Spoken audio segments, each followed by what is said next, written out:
अपने colonial mindset से विवश कांग्रेस के ब्राउन साहिब्स आज भी वेस्ट के व्हाइट मास्टर्स से ऑर्डर लेने या उनकी कॉपी करने में व्यस्त रहते हैं। पहले राहुल गांधी ने वेल्थ रीडिस्ट्रीब्यूशन की बात की, जिसको सपोर्ट करते हुए उनके अंकल सैम ने इनहेरिटेंस टैक्स को चर्चा का विषय बना दिया है। उनका एग्जाम्पल है यूएसए, जहां डेथ ड्यूटी के प्रावधान के अंतर्गत धनी लोग मृत्यु के समय अपनी संपत्ति का एक बड़ा भाग एनजीओज और ट्रस्ट आदि को दे देते हैं। सुनने में तो यह बड़ा बीइंग ह्यूमन टाइप्स लगता है, लेकिन वास्तविकता इसके एग्जैक्ट अपोजिट है। दुनिया भर में लेफ्टिस्ट इकोसिस्टम इस आइडिया को इसलिए सपोर्ट नहीं करता कि इससे वेल्थ रीडिस्ट्रीब्यूशन के थ्रू निर्धन और वंचित लोगों की सहायता हो जाएगी, बल्कि इसलिए सपोर्ट करता है क्योंकि इस प्रोविजन के स्ट्रैटेजिक मैनिपुलेशन से उनकी कमाई के कई रास्ते खुल जाते हैं।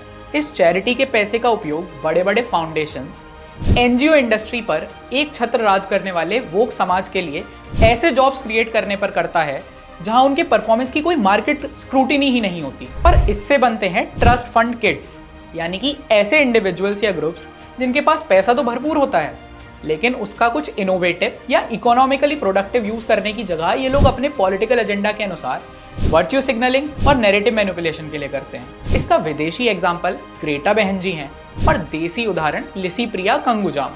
यूएस में काफी हाई इनहेरिटेंस टैक्स रेट्स होने के बाद भी वोक लेफ्ट अमेरिकन सोसाइटी की इकोनॉमिक इनइक्वालिटी को पॉइंट आउट करता रहता है। लेकिन इसी पैरामीटर पर जिस स्वीडन और नॉर्वे को ये लोग इक्वालिटी हेवन कहते हैं, वहां पर कोई इनहेरिटेंस टैक्स है ही नहीं, बल्कि इसके उलट इन देशों की सरकार एक एस्पिरेशनल मिडिल क्लास बनाने पर ध्यान देती है, जिसका focus multi generational wealth build करने पर रहता है। तो सीधे शब्दों में कहें तो भारत में वेल्थ रीडिस्ट्रीब्यूशन और इनहेरिटेंस टैक्स के आइडिया को सपोर्ट करने वाले ये वही लोग हैं जो या तो स्वयं डायनेस्टिकली धनवान हैं और टैक्स एवेजन में माहिर हैं, या वो लोग जिन्हें ट्रस्ट फंड किड्स के रूप में इससे भरपूर एडवांटेज मिलने की संभावना है। ये वही लोग हैं जो भारत के सशक्त मिडिल क्लास को सीमित करना चाहते हैं, क्योंकि उन्हें डर है कि कहीं वो अपनी कई जनरेशंस के परिश्रम से कमाई गई वेल्थ के बल पर ऊपर ना बढ़ जाएं। भारत में नेहरू इंदिरा के समय में लाइसेंस परमिट राज ने भी ठीक इसी तरह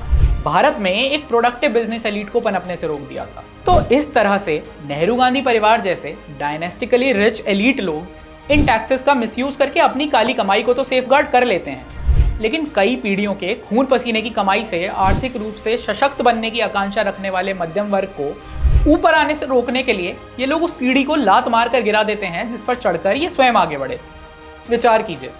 जय श्री राम।